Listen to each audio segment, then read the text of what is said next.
One एवं पर्यावरण मंत्री तेज प्रताप यादव, शिक्षा मंत्री डॉक्टर चंद्रशेखर का भी इस दौरान इंटरव्यू लिया गया। सर बस लास्टली वही रिक्वेस्ट है कि आप जो ये यूएपीए के लिए जो आप कर रहे हैं इसको सर आप कम से कम आप मतलब पीछे खींच लीजिए सर। बहुत हो चुका है सर, बहुत हो चुका है सर। जब अगर इनको कंट्रोल नहीं किया जाएगा तो फिर ऐसे ही लोग अतीक अहमद बन जाएंगे। हमें दूसरा अतीक अहमद मनीष कश्यप के रूप में नहीं चाहिए। एक बार रिक्वेस्ट है सर, बहुत कुछ हो गया सर, अब घर की कुर्की जब्ती हो गई सर, इतना सारा परेशानी हो गया सर, इतना सारा कुछ हो गया, अब माफ़ कर दिया जाए सर। अब अगर आप लोग को अगर लगता है कि गलती भी है फिर भी अब एक मौका दिया जाए सर। अंतिम जवाब जी सर, एक मौका दिया जाए सर।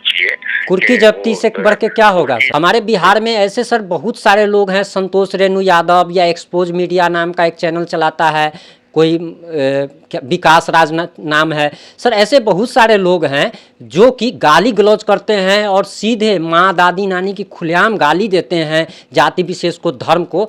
तो उन पर आपका ये कब तक जाएगा, ध्यान कब तक जाएगा? विभिन्न चैनल के स्रोतों से मिली जानकारी के अनुसार मनीष कश्यप पर निशांत वर्मा, जो कि राजकोट गुजरात के रहने वाले हैं, उनके द्वारा यूएपीए की धारा लगाने के लिए बिहार के सीएम नीतीश कुमार को एप्लीकेशन दिया गया है और बताया तो यहाँ तक जा रहा कि उन पर, मनीष कश्यप पर यूएपीए की धारा लग सकती है। अभी हम निशांत वर्मा जी से बात करने का कोशिश करते हैं और हम, आप अगर ये चाहेंगे कि हम उनके साथ गाली गलौज करेंगे या अभद्र भाषा का प्रयोग करेंगे तो ऐसा हम नहीं करने वाले हैं। हम उनसे रिक्वेस्ट करने जा रहे हैं कि आप ये जो कार्रवाई करने का जो सोच रहे हैं इसको आप वापस ले लीजिए, क्योंकि मनीष कश्यप एक बहुत पहले से, अब तो मान लीजिए घर की कुर्की जब्ती हो गई, बिहार से तमिलनाडु चला गया, तो इससे ज़्यादा किसी भी व्यक्ति के साथ क्या हो सकता है और अब अंत हो रहा है। और इसीलिए मैं चाहूँगा कि निशांत वर्मा जी से मैं बात करने की कोशिश करता हूँ। अगर वो मेरा रिसीव अगर कॉल अगर कर लेते हैं तो मैं उनसे रिक्वेस्ट करूँगा इंसानियत के नाते कि आप अपना वो केस वापस ले लें।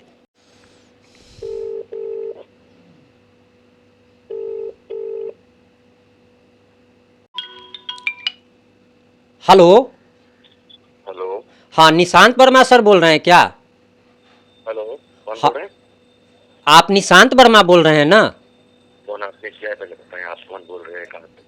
हाँ हम बोल रहे हैं, प्रिंस मेरा नाम है, मैं रांची से बोल रहा हूँ। जी प्रिंस बोलिए। और सर मैं एक न्यूज़ पोर्टल छोटा सा चलाता हूँ। ओके, किस तो नाम से? ये सर अपना बिहारी प्रिंस नाम से है। अच्छा सर एक चीज़ मैं जानना चाहता हूँ, मेरा 2-3 सवाल है सर और उम्मीद करेंगे कि आप इसका जवाब देंगे सर। 2 मिनट बस आपका समय चाहिए। पूछिए। सर पहला सवाल हमारा ये है कि आपने chief minister, Bihar chief minister को कोई आवेदन दिया है कि मनीष कश्यप पर यूएपीए की धारा के तहत भी कार्रवाई की जाए, क्या ये सच है? हाँ ये सच है, 15 मार्च को दिया। 15 मार्च को। अच्छा सर, ये यूएपीए जहाँ तक मुझे जानकारी है, मैं तो छोटा आदमी हूँ, मुझे तो उतना ज्ञान भी नहीं है, लेकिन जहाँ तक मुझे जानकारी है कि ये आतंकवादी गतिविधियों में शामिल लोगों पर लगाया जाता है जो आतंकी गतिविधियों में शामिल होते हैं। अनलॉफुल जो एक्टिविटी होती है जी, यानी कि जो गैर कानूनी काम में लिप्त होते हैं लोग, उसको आतंकवादी ही कहना जरूरी नहीं होता है। अच्छा, लेकिन गैर कानूनी व्यक्ति काम जो करते हैं जी, ऐसा लगे और एक नहीं कई सारे करते हो तो उन पे लगाने की ये धारा मोदी सरकार ने ही खास तवज्जो दी थी कि जैसे भी लोग हों जो बहुत ज्यादा इस तरीके के काम करते हो जो अनलॉफुल हो, तो उससे प्रोटेक्ट करने के लिए समाज को ये धाराएं लगाई जाती है। सर आपसे एक रिक्वेस्ट, गतिविधि के लिए भी लगाई जाती है। सर वो अकेला। सर एक सेकंड, सर आपसे एक रिक्वेस्ट है कि थोड़ा सा अगर लाउड और थोड़ा सा अगर हल्का सा अगर लाउड बोलेंगे, क्योंकि अभी हम लाइव है सर और इसी बीच आपका कॉल आ गया सर, मैंने आपको कॉल किया था और इसी बीच आपका कॉल आ गया।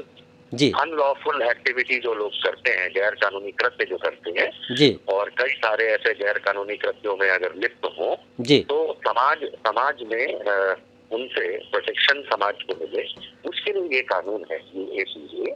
और उसको प्रिवेंट करने के लिए कि और ज्यादा गैर कानूनी काम ना किया जाए जी, लोगों के द्वारा, कोई भी हो सकते हैं, जी, तो उनके खिलाफ ये धाराएं लगती हैं। ये आतंकवादी ही कहलाना गलत है, लेकिन उन आतंकवादी गतिविधियों वालों पे भी लगती है, दोनों बातें। तो सर आपको ये कैसे लगा कि मनीष कश्यप आतंकी गतिविधियों में या ऐसी कुछ गतिविधियों में शामिल है, जिसके बाद आपने ये मतलब एप्लीकेशन दिया सीएम को? इसमें कई सारे वीडियोस जब देखे गए जी तो कुछ वीडियो में तो ये बहुत अच्छी काम करते हुए दिखाई दिए, जी लेकिन बहुत सारे वीडियोस में ऐसा है कि ये खुद ऐसी गतिविधि कर रहे हैं जो पत्रकारिता जगत की तो हो ही नहीं सकती, और जिस तरीके से लोगों के साथ इनका इंटरेक्शन या लोगों को परेशान करने की जो इनकी मंशा साफ थी, तो उन आधारों पे, एक आधार पे नहीं होता है, उन आधारों पे इनको खास करके जो तमिलनाडु बिहारी वाला मामला हुआ, इसे भी जोड़ते हुए कि कोई व्यक्ति अगर इस तरीके से देश में किसी भी देश के भाग में अगर एक्टिविटीज करता है तो उसको यूएपीए के तहत दर्ज किया जाए, ये मैंने दरख्वास्त की है। बाकी सरकार की अपनी इच्छा करे ना करे। अच्छा, एक सवाल, दूसरा सवाल हमारा ये है सर कि देश में बहुत सारे ऐसे लोग हैं जो कि देश तोड़ने वाले बयान देते हैं, जैसे असदुद्दीन ओवैसी या कपिल मिश्रा हो गए, या बहुत सारे गिरिराज सिंह जो केंद्रीय मंत्री हैं सर, बहुत सारे ऐसे लोग हैं जो कि मतलब खुलेआम किसी जाति या धर्म के खिलाफ बयान देते हैं। लेकिन सर सिर्फ मनीष कश्यप ही क्यों, ये एक महत्वपूर्ण सवाल है सर कि सिर्फ मनीष कश्यप ही क्यों आपके टारगेट रेंज में आया, और बहुत सारे लोग हैं, जैसे एक कोई जुबैर भी है, बहुत सारे ऐसे लोग हैं, तो सिर्फ मनीष कश्यप ही क्यों? बहुत अच्छा सवाल है। इसमें जिन नामों को पहले आपने उजागर किया वो तो जग जाहिर है, पब्लिक में हर चीज, मतलब जब हम पब्लिक कह रहे हैं तो किसी राज्य या प्रदेश को सीमित करके नहीं कह रहे हैं, कि पूरे देश की बात कर रहे हैं, कि पूरे देश में नेशनल मीडिया के माध्यम से ये चीजें उन लोगों के बारे में, चाहे गिरिराज सिंह जी हो, चाहे कोई और लोग हो, असदुद्दीन ओवैसी जी, मतलब जितने भी जी लोग हैं, ये इनके बारे में तो जग जाहिर है। तो इसमें अपनी अपनी सरकारें हैं, राज्यों की, केंद्र की सरकार है, उन्हें जब कभी जो कुछ भी करना होता है वो करते हैं। सवाल उस पे उठता है कि जो लोग पब्लिक चर्चा में नहीं है, या फिर मैं दोहरा दूं कि पब्लिक मतलब पूरे देश की बात हो रही है। अभी किसी राज्य में कोई एक व्यक्ति चर्चित हो पर दूसरे राज्यों में कोई जानता भी ना हो या बहुत कम जानता हो, तो वो पब्लिक व्यू नहीं कहलाता है। लेकिन जब ऐसे लोग फिर इस तरीके के कामकाज करते हैं तो रडार पे आ जाते हैं। आप समझे फर्क? तो जिनकी ऑलरेडी चर्चा है, कि अकबरुद्दीन ओवैसी की चर्चा है, अब उस पर नया केस करके क्या फायदा, ऑलरेडी केसेस हैं।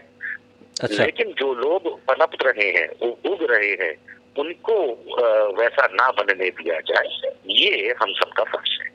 इसलिए ये व्यक्ति रडार पे आया। ऐसे और भी बहुत सारे व्यक्ति रडार पे आए हैं और उनके खिलाफ अपनी अपनी जगहों पे कार्रवाई चल रही है।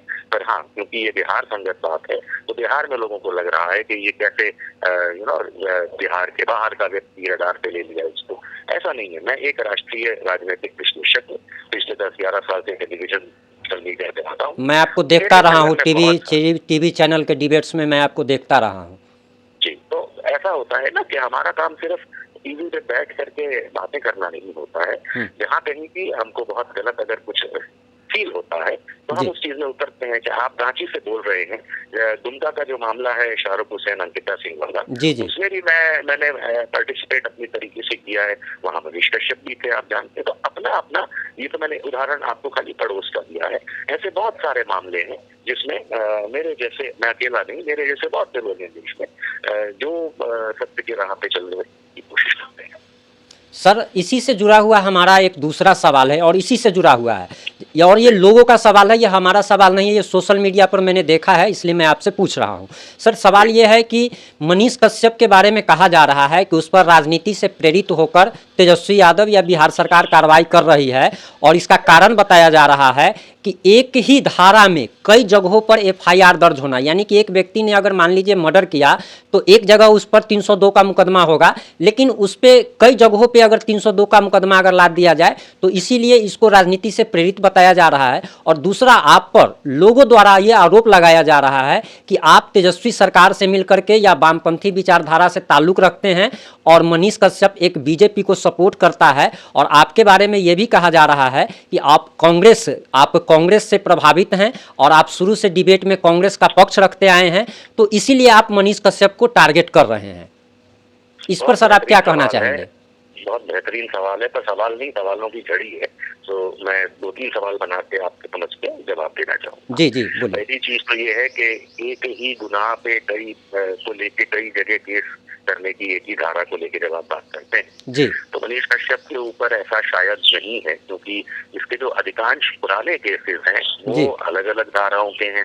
जो तमिलनाडु बिहारी वाला जो मामला हुआ जी इसमें मैं क्योंकि मैंने कोई उस पर्टिकुलर चीज पे केस नहीं किया है कि तमिलनाडु बिहारी के बीच में, तो सरकारों ने तमिलनाडु में और बिहार में खुद किया हुआ है।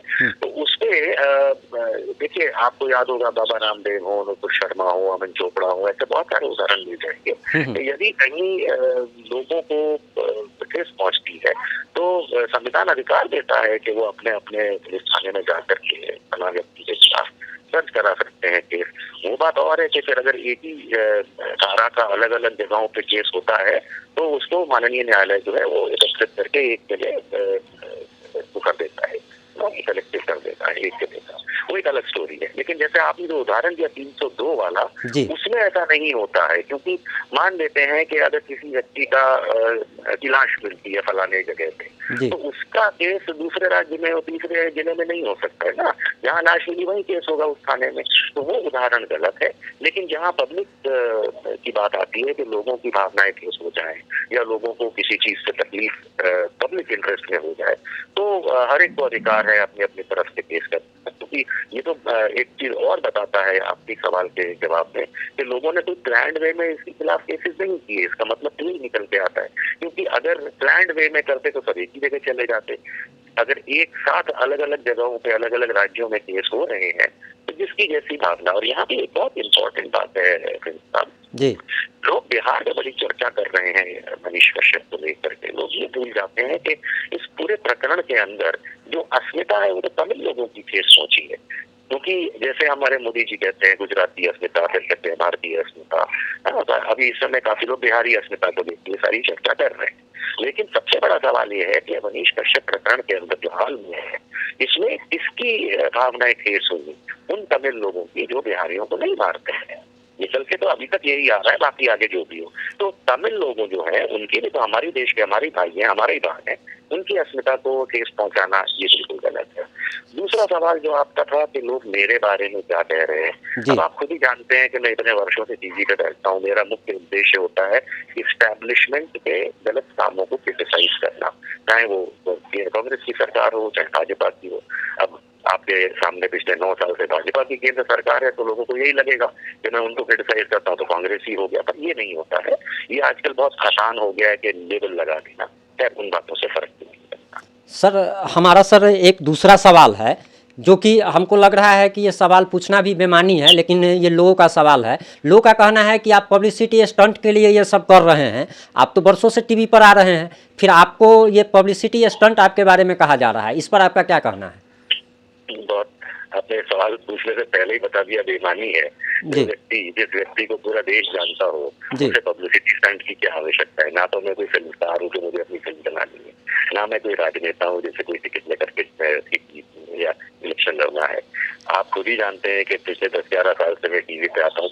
पूरा देश ही नहीं पूरी दुनिया के कई देशों के अंदर लोग मुझे पहचानते हैं कि ये व्यक्ति टेलीविजन पे इतने वर्षों से डिबेट करता है। तो ये सोचने वाले या ऐसा सवाल मन में रखने वाले लोग भी कि भाई इसे पब्लिसिटी स्टंट चाहिए तो माफ कीजिएगा। हाँ, ये जरूर हो सकता है कि आजकल जो यूट्यूबर्स घूम रहे हैं वो ऐसा अपनी पब्लिसिटी टीआरपी लेते हो, पर आप तो खुद ही समझ रहे हैं कि मुझे इसकी पब्लिसिटी की क्या आवश्यकता। अच्छा सर, आपका अभी आपने जो जवाब दिया उसमें से एक सवाल निकल के आया है कि आपने बोला कि यूट्यूबर, ये ठीक है, आपने एकदम बिल्कुल सही कहा।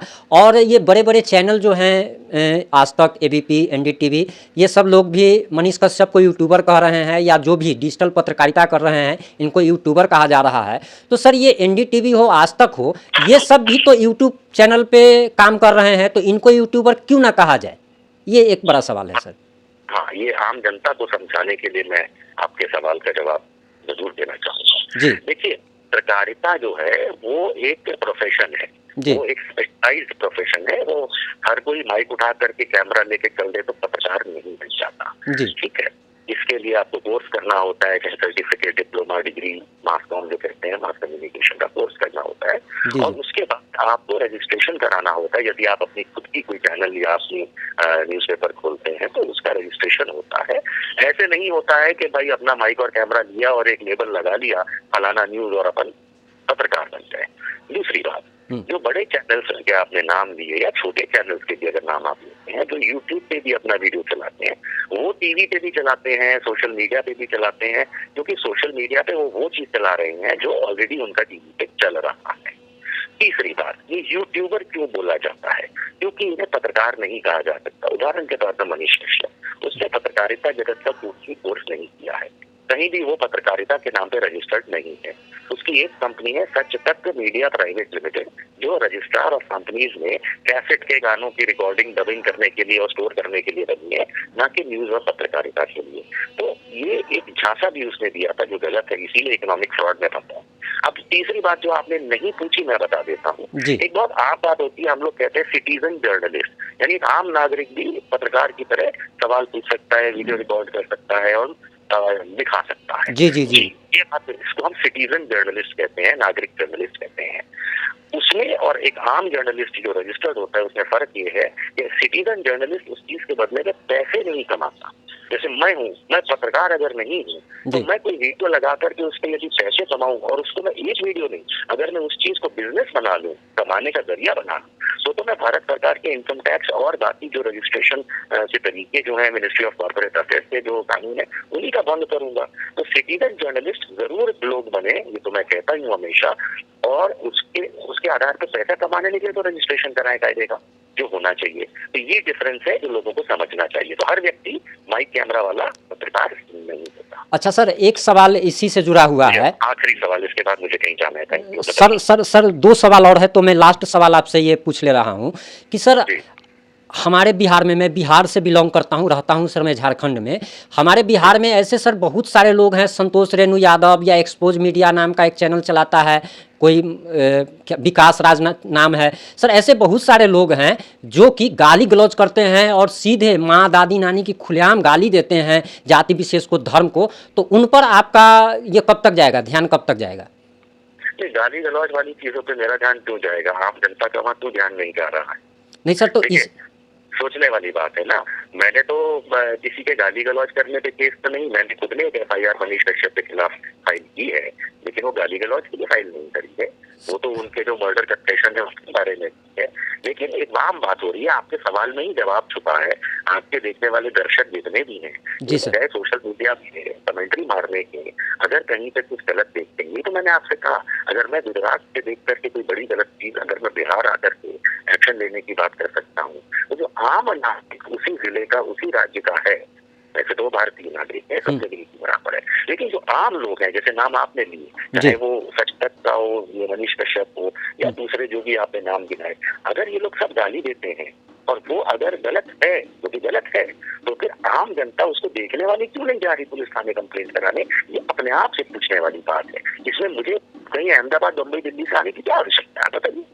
अच्छा सर, बस लास्ट सवाल है सर हमारा कि सर जैसे कि मनीष कश्यप के बारे में आपने भी पहले सबसे पहले जब बात शुरू हुई तो आपने बताया कि उसने कुछ अच्छे काम भी किए हैं और कुछ गलत काम भी किए हैं, उसके वीडियो से जैसा लगता है। सर मनीष कश्यप को लोग इसीलिए चाहते हैं क्योंकि मनीष कश्यप बहुत सारे लोगों की पैसे से या जैसे भी मदद करता है। तो सर क्या आपको नहीं लगता कि सरकार को इन सब बातों पर भी ध्यान देना चाहिए, आप लोगों को भी इन सब बातों पर ध्यान देना चाहिए कि सिर्फ कमियां न देख करके अगर उसमें कुछ खूबियां भी हैं, एक इंसानियत के नाते सर सवाल है मेरा कि क्या आपको नहीं लगता सर कि अगर मनीष कश्यप, जैसे आपने अंकिता वाला मामला बताया, वहाँ पर भी जा कर के सर उसने मदद की थी, तो सर आपको नहीं लगता कि एक इंसानियत के नाते उस पर इतना ज़्यादा कुछ नहीं होना चाहिए, क्योंकि बहुत ज़्यादा एक तरीके से टॉर्चर किया जा रहा है सर उसको? जी सर। अच्छा सवाल है आपका, लेकिन लास्ट शब्द जो आपने कहे, जी सर, टॉर्चर किया जा रहा है, मानसिक रूप से टॉर्चर सर। तो कानूनी प्रक्रिया में जब कोई फंसेगा अपने खुद के कर्मों की वजह से, तो उसको प्रताड़ना नहीं कहा जाता है और उसको मानसिक परेशानी नहीं कहा जाता है। ये सब तो करने से पहले सोचना चाहिए कि भाई मान लीजिए कि एक अगर सैनिक है, वो सैनिक नौकरी ज्वाइन करने के बाद ये सोचे कि अरे गोली लग गई तो मेरा क्या होगा, तो उसे ऐसा नहीं सोचना चाहिए।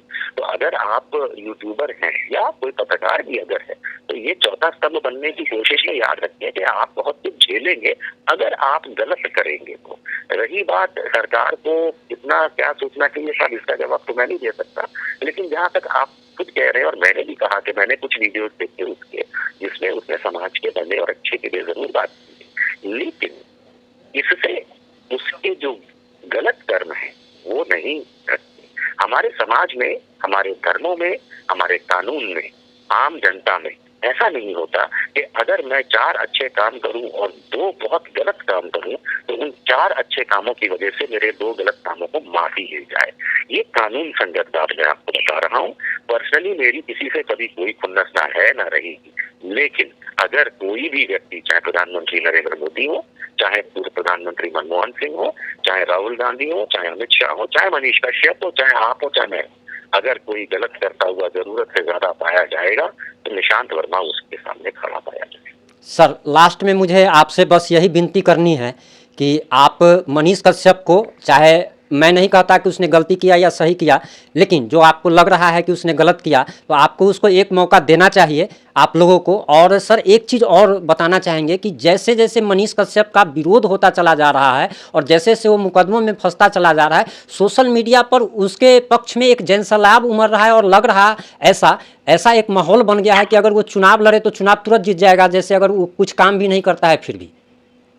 आपके अंतिम सवाल का 2 भाग है, मैं दोनों भाग का जवाब देना चाहूंगा। जी सर। जब मैं खुद शिकायत करता हूं तो मैंने सोच समझ के कभी शिकायत की है अगर किसी चीज की कानून नहीं सर, विनती है सर, वापस ले लीजिए सर, रिक्वेस्ट है सर प्लीज। तो फिर मैं अब इसमें और कुछ नहीं कहना चाहूंगा। अब वो कोर्ट जाने और कोर्ट की तरफ से जो भी उसमें मामला निकल के आता है फाइनली वो लोग बेहतर समझते हैं, इसलिए उस भाग पे मेरा कोई भी कमेंट नहीं है सर। दूसरी बात आपने क्या अभी मुझे सोशल मीडिया वाली बात। जी सर।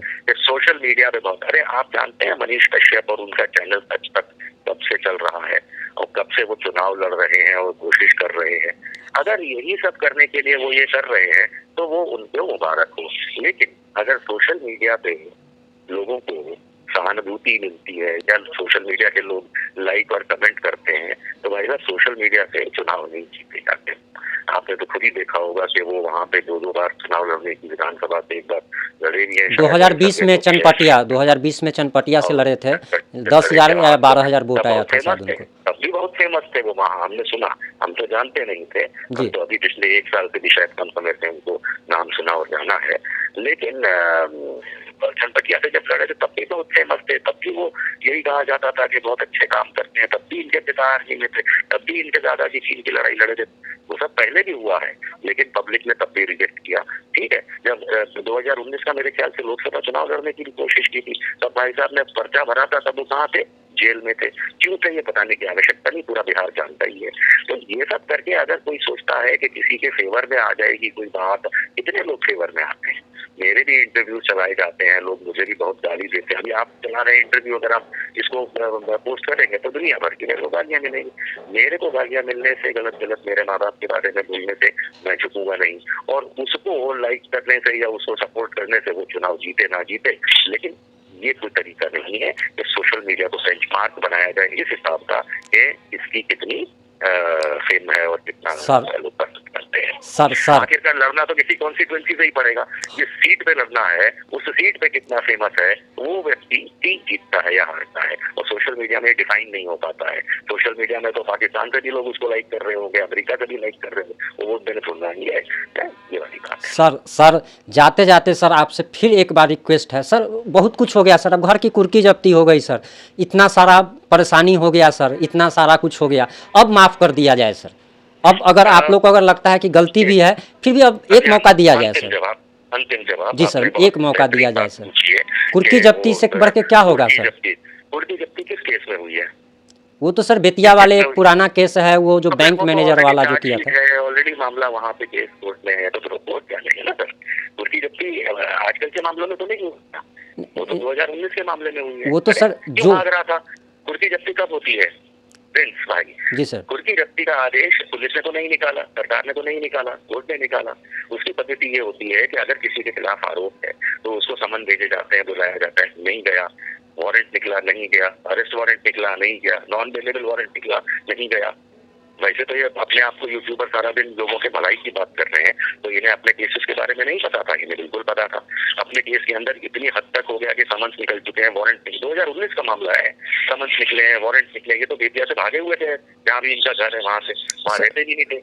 तो सर ऐसा व्यक्ति जो खुद दूसरों के लिए गमछा डाल करके ये कहे कि मैं तुम्हारे को न्याय दिलाऊंगा और खुद पे अपने चलते हुए भयंकर केस, अरे केस कैसा भी हो, अगर चल रहा है माननीय न्यायालय अगर तुमको बुला रही है तो तुम क्यों नहीं जा रहे हो? माननीय न्यायालय तुम्हारे खिलाफ वारंट निकालता है तो तुम अपना घर छोड़ करके गायब हो जाते हो। उसके बाद ही कुर्की जब्ती का आदेश कोर्ट ने निकाला है सर। इसलिए इस मामले में क्या बोला जाए? सर आपसे दूसरों को कहता है मैं न्याय दिलाऊंगा और खुद इतना अन्यायपूर्ण काम करता है कि कोर्ट मानेगी, कोर्ट तक की वो वैल्यू नहीं करता, कीमत नहीं करता, भागता है, छुपता है। सर ये आप लोग भी जानते हैं पटना में कहाँ ये छुपता है सर, अब तो क्योंकि हमें जानते हैं थोड़ा बहुत इसकी जानकारी। सर वन एवं पर्यावरण मंत्री तेज प्रताप यादव, शिक्षा मंत्री डॉक्टर चंद्रशेखर का भी इस दौरान इंटरव्यू लिया गया। सर बस लास्टली वही रिक्वेस्ट है कि आप जो ये यूएपीए के लिए जो आप कर रहे हैं इसको सर आप कम से कम आप मतलब पीछे खींच लीजिए सर, बहुत हो चुका है सर, बहुत हो चुका है सर, अब इतना ज़्यादा सर नहीं सर, थोड़ा सा देखिए। मेरा तो कहना ये है कि ये चीजें तो वहाँ के आम जनता जो बिहार लोकल जनता जो है उसको बहुत पहले कर देनी चाहिए थी, क्योंकि मैं माफ कीजिएगा लेकिन ऐसे ही लोग जब अगर इनको कंट्रोल नहीं किया जाएगा तो फिर ऐसे ही लोग अतीक अहमद बन जाएंगे। हमें दूसरा अतीक अहमद मनीष कश्यप के रूप में नहीं चाहिए सर, नहीं ना बनेगा, झटका लगा है सर, झटका लगा है और वो फिर अब सब कुछ ठीक हो जाएगा सर। क्या लगा है वो तमिलनाडु जाते तो वो हेकड़ी दिखा रहा था पटना एयरपोर्ट पे, आपको लगता है झटका लगा है? नहीं, ये आपकी वो राय हो सकती है लेकिन मैं इस बात में बहुत क्लियर सर, मैं एक इंसानियत के नाते सर बस मैं आपसे रिक्वेस्ट कर रहा हूँ सर, मेरा ना वो कोई भाई है ना आपसे कोई दुश्मनी है। अब मैं ये वार्तालाप यहाँ खत्म करना चाहूंगा जी सर, क्योंकि इसमें इंसानियत की बात होती तो फिर उसी के पुराने वीडियोस निकाल के देख लीजिए कितनी इंसानियत की बात करता है। तो एक व्यक्ति जो इतने गलत कर्मों में इन्वॉल्व हो उसके लिए इंसानियत नहीं, कानून इसीलिए है, मेरे लिए भी कानून है। अगर मैं इतने गलत काम करता हूँ तो मेरे भी साथ कानूनी प्रक्रिया होनी चाहिए, वरना इस देश में कानून की आवश्यकता नहीं है। कानून की आवश्यकता यही है कि जो ये इस तरीके के, मैं सिर्फ मनीष की बात नहीं कर रहा हूँ, कोई भी व्यक्ति जो इस तरीके का करता हो उसको रोकने के लिए ही लॉ इज ए डेटरेंट, कानून जो है वो रोकने की प्रक्रिया का है, पनिशमेंट सुधारने का होता है।